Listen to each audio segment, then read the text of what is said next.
My friends, you come to this show for one reason and one reason only. You want to live in that space where you're not competing with everybody else and all of the sameness around you, but you own your own space. And that's where you excel. That's where you make impact. Look, I want to honor the fact that you want to make change in the world, that you want to do something great. You want to influence the lives of others in a positive way. You want to see people perform at their best and become everything they want to be. You belong in the forge with us. Look, if I know one thing, it's that iron sharpens iron. So let's get you into this program so that you can start moving people, connecting with people, and making real impact with them. And trust me, your life will never be the same.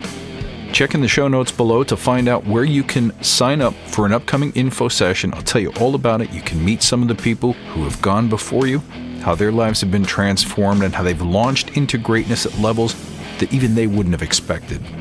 It is an honor to serve you with the Forge, and I'm looking forward to seeing you in the classroom starting in spring 2021. Let's double back and do some more fundamental work, guys. This week I want to talk to you about your ability to keep your promises. That's this week on the Badass Agile podcast.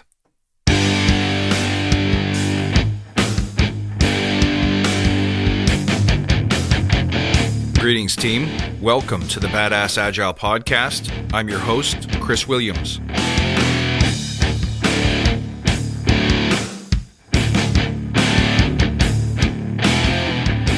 Hey everybody, thank you for tuning in to another episode. I want to talk to you about not only how to keep your own promises to yourself and others, but how to create cultures that emphasize, encourage, and enable others to do the same. But first, let's take a moment to remember why we're here. To create an elite tribe of leaders who truly serve their clients and communities by doing what matters and what works, relentlessly chasing value and excellence like a badass. There's so many resources out there about what you need to do to be agile, but we focus on who you need to become in order to lead teams. So let's hammer down those fundamentals to create a truly unique and powerful force in this industry. And remember, if this helps you, tell your friends. You can find me these days on Clubhouse interacting with my tribe and the Agile tribe in general. Just search for Badass Agile and you'll find me. And also don't hesitate to sign up for the Facebook Badass Agile Listener Lounge. I try to bring my best stuff there first, but also you get exclusive access to discounts and special promotions and stuff that you can't get anywhere else. So why not jump on in, be part of the tribe?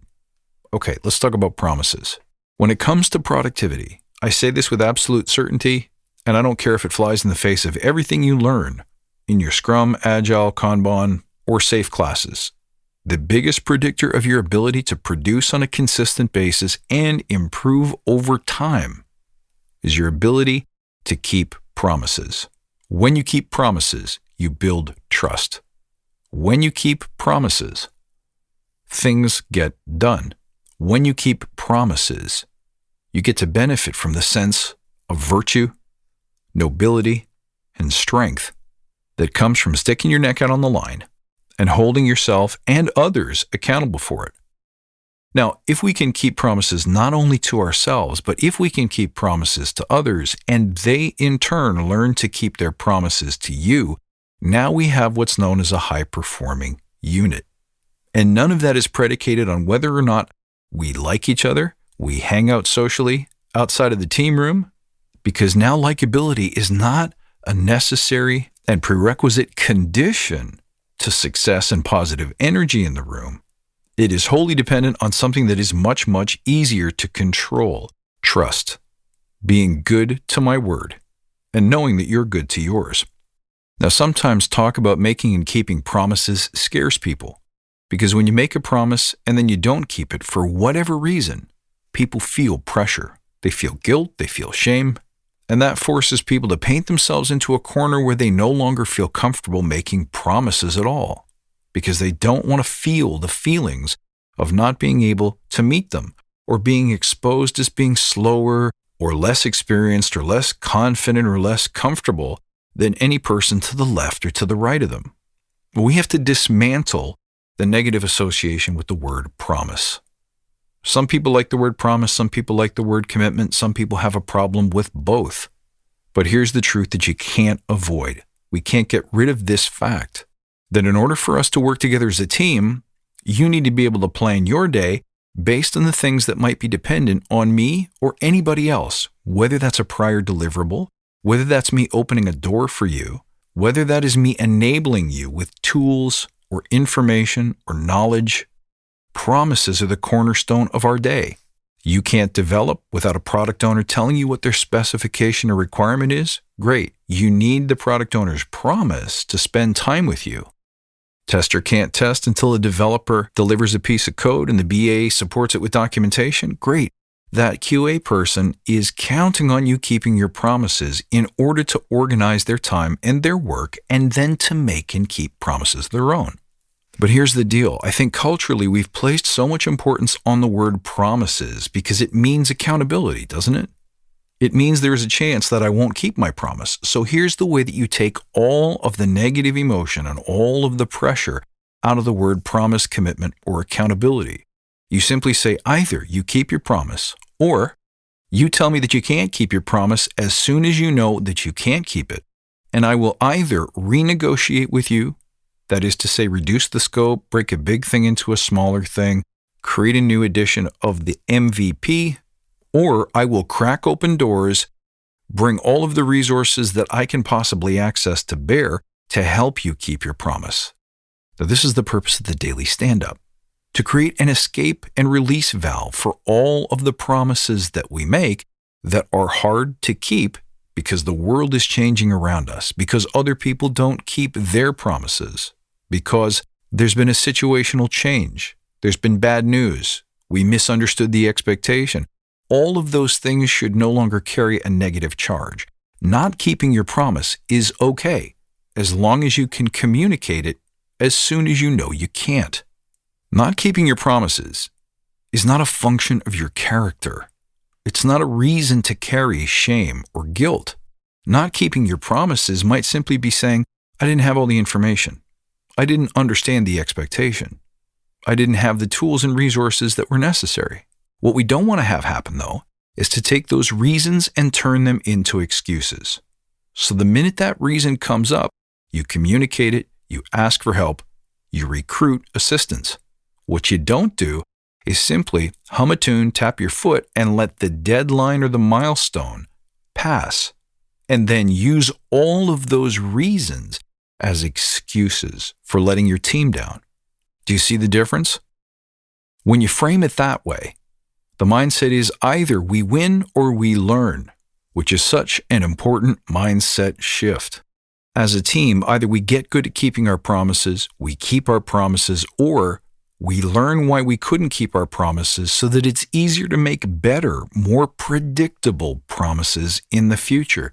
And that's where certainty and confidence comes from. And every team wants more certainty and more confidence. I guarantee your stakeholders do. Now, if you do that, your Agile team can shine. I was running a room in Clubhouse yesterday that was all about how can we keep each other accountable? Where are your goals? Where are you struggling? And what support and resources do you need to fix it? Propose an experiment with yourself. Here's what I'd like to try to help me get better at meeting my goals. And I want someone else in the room to keep me accountable.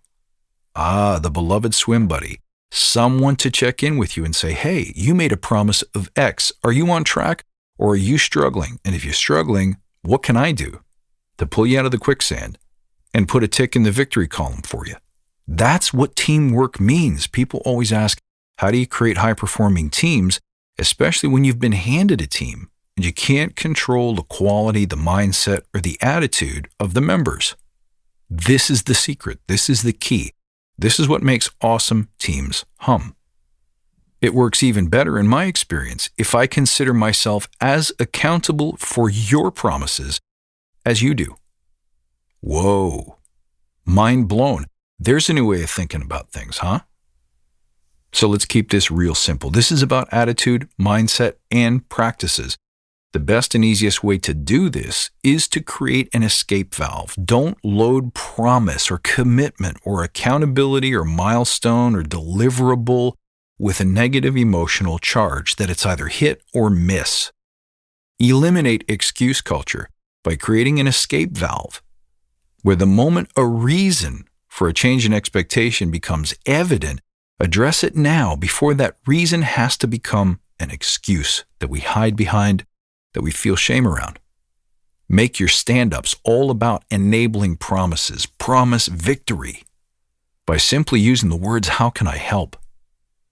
This also requires that you back up that promise with a real commitment to say, sometimes we're going to miss a deadline.